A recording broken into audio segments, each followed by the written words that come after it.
I'm Callie Lewis. You're watching Geek Brief TV. This is Brief 394, and it's brought to you by DROBO, Drobo.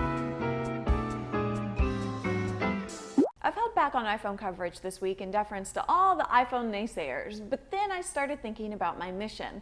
It's to share information about what excites me in the world of technology. As I thought about it more, though, I realized I was willing to step back with the iPhone 3G because I'm not nearly as excited about iPhone 3G as I am about the iPhone platform in general and its 2.0 software release.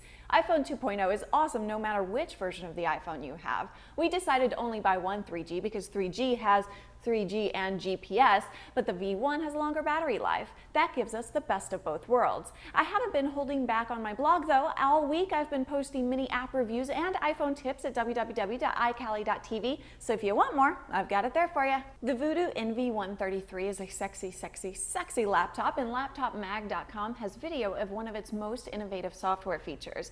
The Voodoo team is taking advantage of splashtop technology with iOS, or Instant On operating system. Even if you're over the moon in love with Vista, you have to admit boot up time often feels interminable. Vista takes a minute or more to boot up. OS X sometimes feels too slow at 30 seconds. Splashtop lets all that boot up stuff take place in the background while giving you something else to do.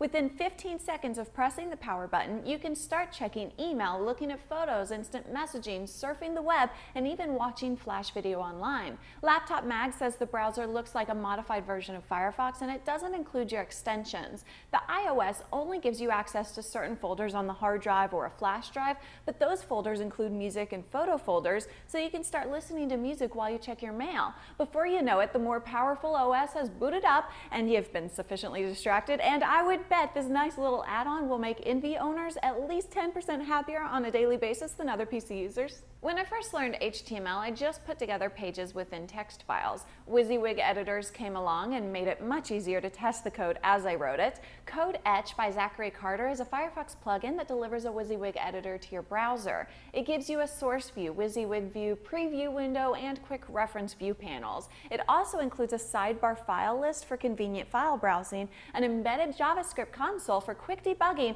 and it'll validate saved or unsaved code with W3C validators. If you do any HTML or JavaScript work, Code Etch is a good download. The team is also working to deliver support for other coding languages.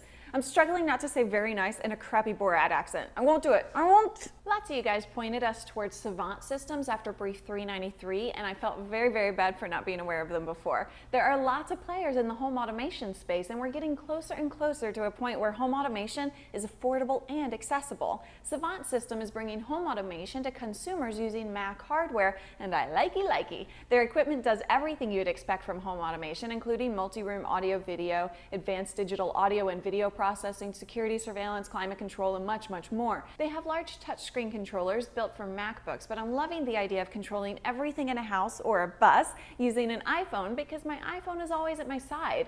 You can also use an iPod Touch, a Nokia NE10, or a Samsung Q1 Ultra mobile PC as a controller. I've only had a cursory look at all the Savant products, but if I understand their universe correctly, the mobile controllers interact with the systems that Alex Lindsay says are built around Mac Minis. When you're looking in here, see this box right here? Now it may look like a big PC or a Linux box or whatever, but there's a little Mac Mini right in here. See the little CD?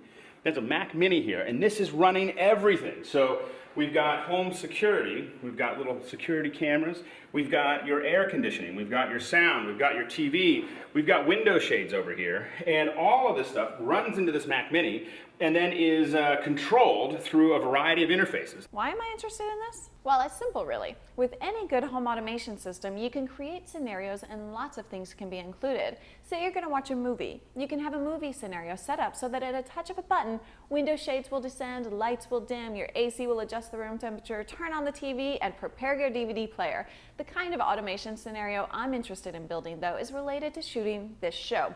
When we're ready to shoot, we turn off several house lights and turn on several production lights. We turn on the TV and put it in RGB mode so it displays the Geek Brief logo. We turn off one of the air conditioners because it makes too much noise, and then we turn on the camera and shoot. The whole ordeal takes at least 20 minutes, but what if I could just press an icon on my iPhone that says showtime and have all that stuff happen automatically? I want to put that kind of technology on the Geek Brief bus, and it's becoming my current obsession. Do yourself a favor, put getting a Drobo on your to-do list. Chances are pretty good that you've lost data before. There's no reason it has to happen again. Order a Drobo at drobostore.com, use promo code Callie, and get it for less.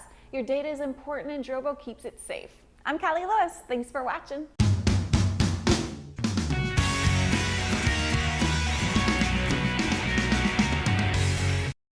You can also use an iPod Touch, Nokia N810, or Samsung Q1. Samsung.